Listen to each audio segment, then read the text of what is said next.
माझं नाव अरुणा ज्ञानोबा सूर्यवंशी. मी राहते कासरवाडी मध्ये. आजचं कीर्तन खूप छान होतं. त्यात मेन म्हणजे बहीण भावांचं खूप छान सांगितले महाराजांनी. ते ऐकून अक्षरशः आमच्या डोळ्यात पाणी आलं. इथून पुढे आम्ही सर्वजण भगिनी आमच्या भावांशी खूप प्रेमाने वागू. माझं नाव अश्विनी सुमित लांडगे, राहणार कासरवाडी. आजच्या कीर्तनामध्ये बहीण भावाचंच मिळालं. बहीण भावाचं खूप छान प्रेम सांगितलं महाराजांनी. तो राजश्री अनिल बारणी. मला खूप आनंद भेटला आणि सगळ्यात जास्त बहीण भावाचं नात्याचं सांगितलं, त्याच्यामुळे खूप आनंद झाला. आणि सगळ्यांनी बदल करायला पाहिजे. बहीण भावाचं नातं हे चांगलं राहिलं पाहिजे. श्रेष्ठ सगळ्यात. रस्त्यावर नाही येऊ देणार ही श्रीमंत बहीण तुझ्या पाठीशी कशावर काळजी करतो. 11,000 रुपये द्यावे आणि सांगावं माझ्या डोळ्यासमोर एकदा तुझ्या लेकरांची दिवाळी कर.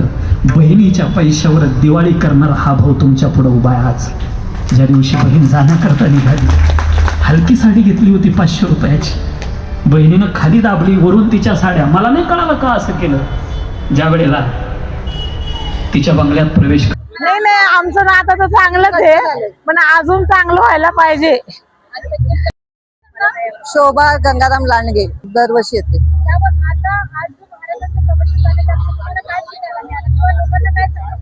लोकांनी जे बहीण भावांचं नातं दुरावलेलं आहे ते आणखीन घट्ट व्हायला मदत होईल या कीर्तनातून.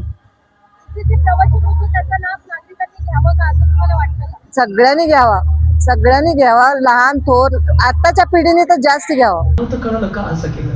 पण बंगल्यात प्रवेश करता क्षणी आमच्या आत्या पुढून यावी आणि बहिणीनं पैठणीचा पदर धरावा आणि सांगावा, आत्या माझ्या भावानं घेतली बरं का.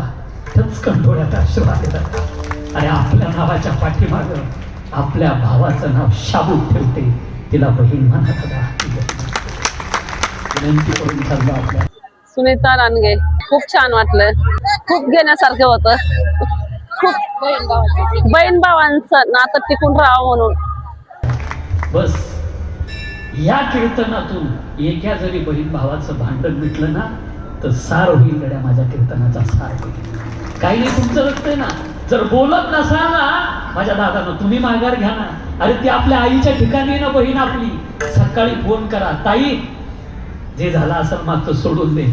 पण रात्री कीर्तनात ऐकलं आम्ही, संपत्ती नाही रक्ताचं नातं श्रेष्ठ असतं. म्हणून मागचा विषय टाकून द्यायचा आणि नवीन आता सुरुवात करायची गड्या. नाहीतर तुम्ही फोन करा ना बहिणीनो, तुमचं रक्त तुम्हाला माफ करेल. म्हणून उद्या जर कोणी बोलत नसतं त्यांनी फोन करायचा. बहीण भावाचं नातं टिकवा दादा, याची गरज आहे. संपत्ती सगळं काही नाही. म्हणून झालेली सेवा माऊली ज्ञानोबा यांच्या चरणी समर्पित करून, भगवान दत्तात्रयांच्या चरणी समर्पित करून सेवेला पूर्ण विराम देतो. ज्ञान विठोबा.